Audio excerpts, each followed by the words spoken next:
Hello प्यारे दोस्तों, कैसे हैं आप लोग। आई होप आप लोग बहुत अच्छे होंगे और आपकी स्टडी भी बहुत अच्छे तरीके से चल रही होगी।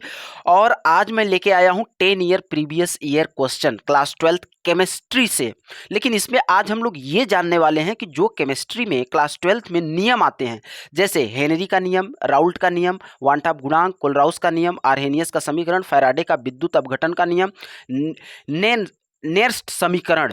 तो इन 7 नियम से 2025 में आने की संभावना कौन से नियम की ज़्यादा है, एक आइडिया आज जरूर लग जाएगा। कैसे? 10 साल का पेपर मैंने लिया और कलेक्ट किया, खासकर एमपी बोर्ड और यूपी बोर्ड दोनों बोर्ड से, ठीक है। और मैं कलेक्ट करके ये एनालाइज किया कि आप देखिए कि जो हेनरी का नियम है वो कभी नहीं पूछा है। तो 2025 में इसका आने की जो संभावना है वो बिल्कुल बहुत ही कम है। लेकिन जब हम बात करेंगे राउल्ट का नियम, तो राउल्ट का नियम ये जो रेड कलर में मैं लिखा हूं, ये एमपी बोर्ड में आया हुआ है। कब? 2012, 13, 15, 21। तो एमपी बोर्ड वालों के लिए 2025 में आने की संभावना बिल्कुल है। और इसी के साथ साथ राउल्ट का नियम यूपी बोर्ड में देखिए 21, 23, 24 और 18 में आया है। तो ये भी यूपी बोर्ड में पूछे जाने की संभावना बहुत ज़्यादा है। तो एटलीस्ट आपको राउल्ट का नियम नहीं छोड़ के जाना है। लेकिन इसका भी इससे भी बड़ा एक शेर बैठा हुआ है, कोलराउस का नियम। तो ये जो कोलराउस का नियम है इससे भी खतरनाक है। खतरनाक कहने का मतलब इम्पॉर्टेंट। तो आप देख सकते हैं कि ये कितनी बार आया है कि एमपी बोर्ड में 12, 15, 17, 20, 22, 24 ये भी 2025 में पूछे जाने की संभावना बिल्कुल इसकी है। 95% चांस बनता है कि कोलरास का नियम 2025 में पूछा जाएगा एमपी बोर्ड में। और यूपी बोर्ड के देखें, ये जो ब्लू कलर का देखिए लिखा हुआ है, ये यूपी बोर्ड में जो पूछा गया है उसके लिए है। तो ये यूपी बोर्ड में 18, 19, 21, 22, 23, 24 तो ये भी 2025 में पूछा जाएगा।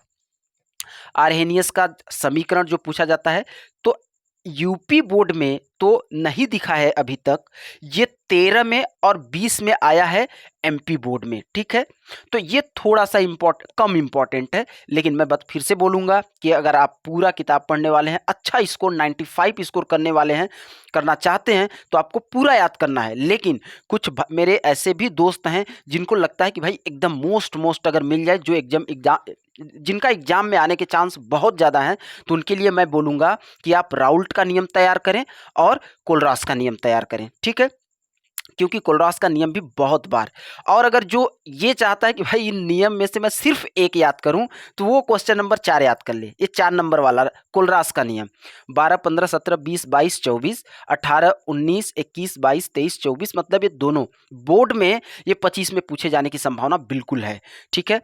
इसके बाद आता है फैराडे का विद्युत अपघटन का नियम। ये देखिए एमपी बोर्ड में 12 में आया है, फिर 23 में आया है और 21 में आया है, यूपी बोर्ड में 18 में और 20 में। तो ये भी इम्पॉर्टेंट है। तो ये कंक्लूड हम निकाल सकते हैं। फिर लास्ट में नेरेस्ट समीकरण जो है 23 में एक बार पूछा गया है एमपी बोर्ड में और 18 में पूछा गया है यूपी बोर्ड में। तो हम अगर इनमें से सिर्फ और सिर्फ 3 याद करना चाहें, तो 3 याद करना चाहे तो सॉरी, पहले एक एक पे चलते हैं कि अगर आप सिर्फ एक याद करना चाहेंगे तो इसमें कोलरास का नियम याद कर लीजिए। अगर 2 याद करना चाहेंगे तो 1 नंबर पे इसको रखिए और 2 नंबर पे आप राउल्ट का नियम रखिए और तीसरे नंबर पे आप रख सकते हैं तीसरे नंबर पे फैराडे का विद्युत अपघटन का नियम। ये 3 आप नहीं छोड़िए। बाकी अगर आप एक याद करना चाहते हैं तो मैं बोलूँगा कि कोलरास का नियम याद करिए, और 2 अगर आपको याद करना है तो कोलरास का नियम और राउल्ट का नियम याद कर लीजिए, और 3 याद करके जाना चाहते हैं तो आप कोलरास और राउल्ट और फैराडे का विद्युत अपघटन का नियम, ठीक है। अब बाकी मैं सजेस्ट करूंगा कि अगर आप पढ़ने वाले विद्यार्थी हैं तो आप पूरा याद करके जाइए, ठीक है। तो अगर आपको और भी ऐसे क्वेश्चन इसी प्रकार के अगर क्वेश्चन चाहिए तो आप कमेंट करके बताइए। मैं जिस सब्जेक्ट की जिस टॉपिक पे आप बोलेंगे तो उस टॉपिक का 10 ईयर का एनालिसिस करके मैं अच्छे से आपके सामने प्रस्तुत कर दूंगा। और वीडियो अगर आप लास्ट तक देखें हैं तो आपका बहुत बहुत धन्यवाद।